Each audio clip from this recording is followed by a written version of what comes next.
নির্বাচন কমিশনকে জানাতে চাই, এই প্রশাসনের নির্বাচন সুষ্ঠু এবং সূক্ষ্ম ভোট ডাকাতি নির্বাচনের সন্ত্রাস এবং কালো টাকা দিয়ে ভোট প্রভাবিত করায় নির্বাচনে বাতিল করে পুনরায় ভয়ভীতিহীন সুষ্ঠু অবাধ সুষ্ঠু নিরপেক্ষ নির্বাচন দাবি জানাচ্ছে। সংসদ নির্বাচন 2026 দেবিদ্বার আসনে বিএনপি সমর্থিত গণ অধিকার পরিষদের ট্রাক প্রতীকে নির্বাচনে প্রতিদ্বন্দ্বিতা করি।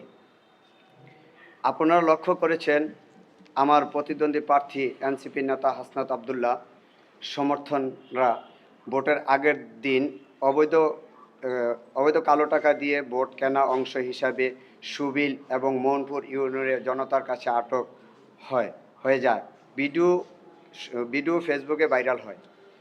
প্রিয় সাংবাদিক ভাই, আপনারা আরও দেখেছেন তার অনুসারীরা প্রতিটি ইউনিয়নে জামাতের ক্যাডারদের সঙ্গে নিয়ে অস্ত্র মহড়া দেয়, যার অংশ হিসাবে গুনাইগড় দক্ষিণ ইউনিয়ন এবং পদ্মকুট গ্রামে অস্ত্রসহ অনুসারী সোহেল রানা এবং আলমগীর সহ 8 জনকে আটক করা হয়।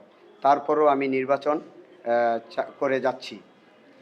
নির্বাচনের দিন আমার এজেন্টদেরকে বের করে দেয়।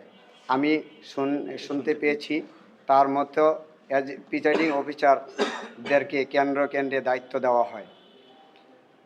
তাদের বেশিরভাগ অংশ সর্বোচ্চ ব্যবহার করে প্রতিটি কেন্দ্রে 700-800 করে ভোট আগের কেটে তা নির্বাচনের শেষ হওয়ার 1 ঘন্টা আগে ব্যালটে বক্সে ফেলা হয়। তারপর আমি ভোট বর্জন করি। আমি বিএনপি সমর্থিত প্রার্থী, তারপরও আমার নিজ কেন্দ্রে আমাকে ফেল দেখানো হয়। আমি বিএনপির সমর্থিত প্রার্থী হয়ে হাসনাত আবদুল্লাহর নিজ কেন্দ্রে গোপালনগর আমার এজেন্টদেরকে বের করে দিয়ে আমি কোনো ভোট পাইনি দেখানো হয়, যা হাস্যকর। অনেকগুলো সেন্টার আমার ভোটারদেরকে ভয়ভীতির প্রদর্শন এবং মারধর করে রক্তাক্ত করা হয়।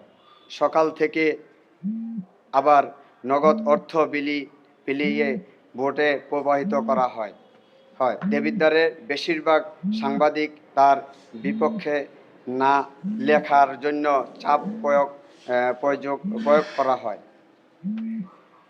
অস্ত্রসহ আটক, অবৈধ কালো টাকা দিয়ে ভোট কেনার ভিডিও ভাইরাল। আমার এজেন্টদেরকে কেন্দ্র থেকে বের দেওয়া হয়।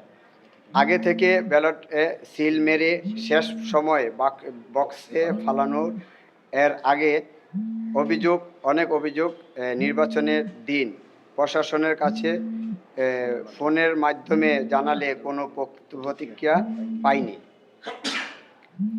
তাই আপনাদের মাধ্যমে দেশবাসীকে এবং নির্বাচন কমিশনকে জানাতে চাই, এই প্রশাসনের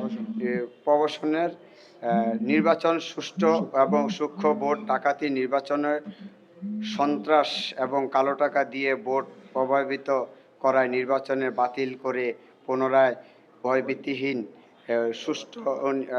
অবাধ সুষ্ঠু নিরপেক্ষ নির্বাচন দাবি জানাচ্ছি।